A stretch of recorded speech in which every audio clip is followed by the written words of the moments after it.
أم كانت أسطورة؟ ولماذا سميت بالحشاشين؟ وما تاريخ كل ده وأكتر هنعرفه.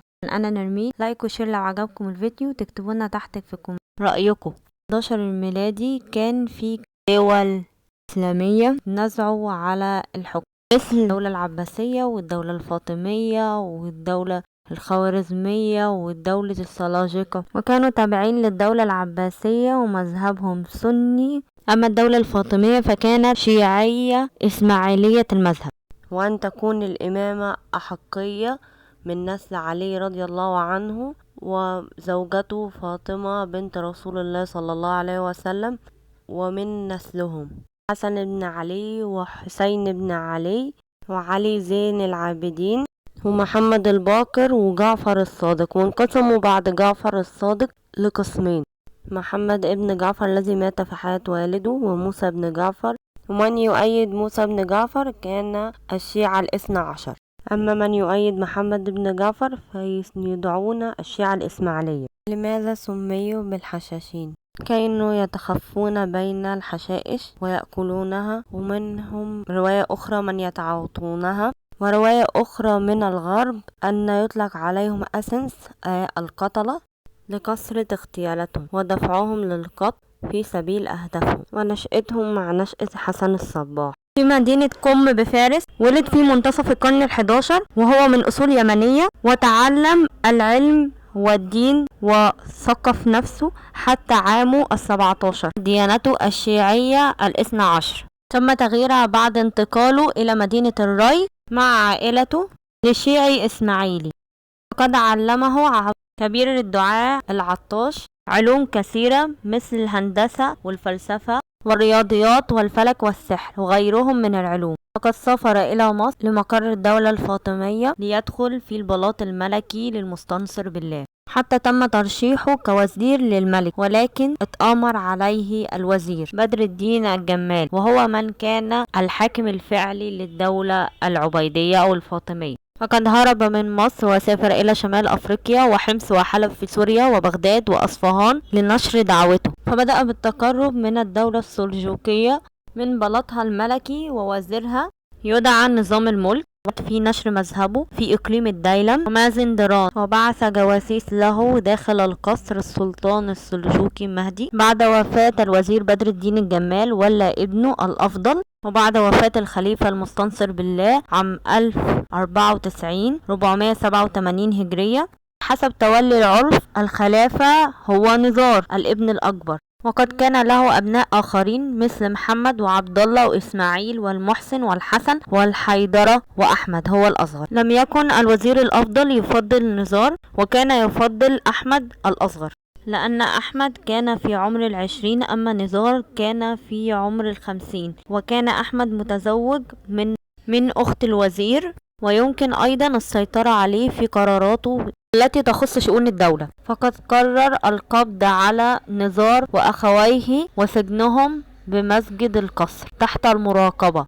فقد هرب نزار بمساعدة والي مدينة ناصر الدولة أفتكين التركي، فقد التف حول الحشود وجمع 30,000 فارس واستولى على الدلتا ليحارب الوزير الأفضل. واستمر القتال لمدة 10 شهور. فقد طلبوا الأمان من الوزير الأفضل، ولكن فقد قبض عليهم هما نزار وأفتكين ومن معهم، فقد تم اعتقالهم وقتلهم. وانقسموا الشيعة إلى قسمين: المستعلية أو الإسماعيلية الغربية، والنزاريين أو الإسماعيلية الشرقية، كما عرفت بعد ذلك بالحشاشين.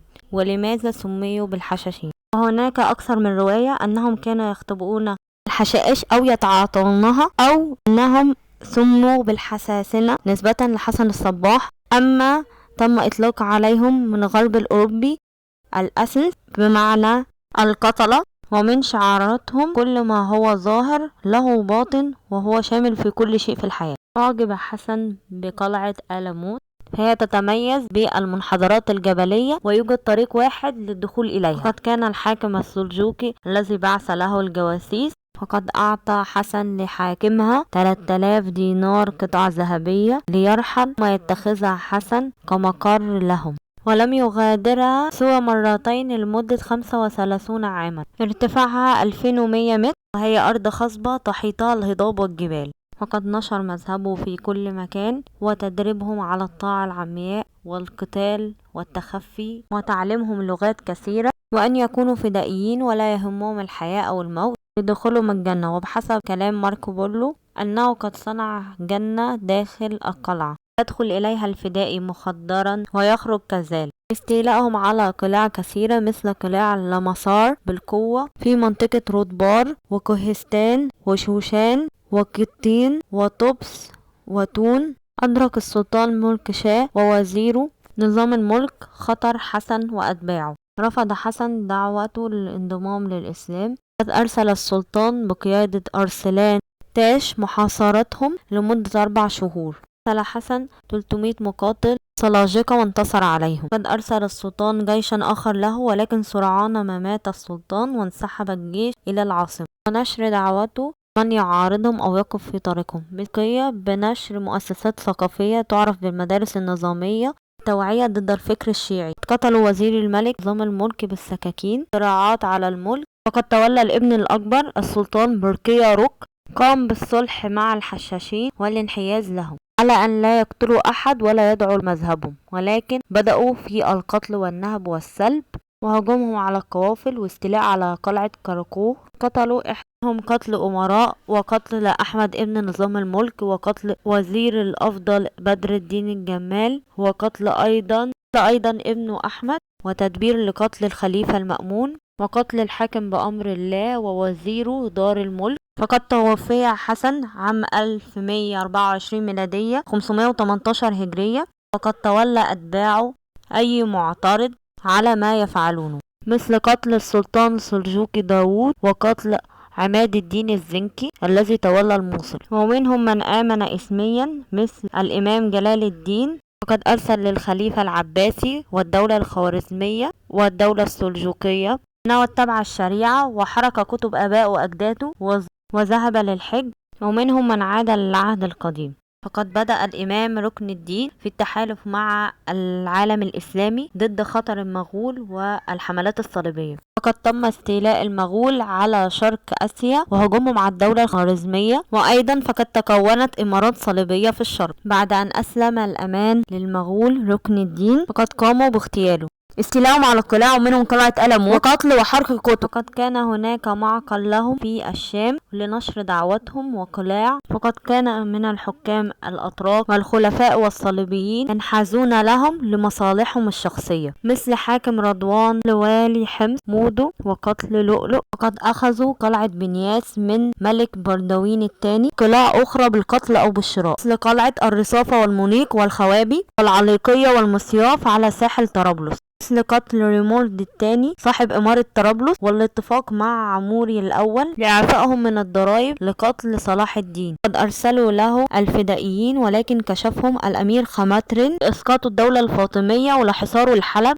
قد كان يريدون قتله لأكثر من مرة وتخفيهم، ولكن لم يمت صلاح الدين. فك الحصار غالوا بالصليبيين وقام ببناء معاهدة. قتلهم شهاب الدين ابن العجمي. قد طلب منهم ريتشارد قلب الأسد باغتيال الماركيز كونراد ملك بيت المقدس. دان ريموند ابن بهيموند في كنيسة طرطوس. قد كانوا يفرضون الضرائب والجزية على الملوك والدول. أما في عهد الظاهر بيبرس وقيام الدولة المملوكية فقد كان بيبرس يعين رئيسه شرعاني ثم صارم الدين ثم شرعاني مرة أخرى لجمع الضرائب وتسليم بعد ذلك قلاع الحشاشين للمماليك. فقد أعطاهم المراكز العليا في الدولة والقرى والمزارع. وقد انقسموا لمجموعات وآراء مختلفة واهتموا بالزراعة.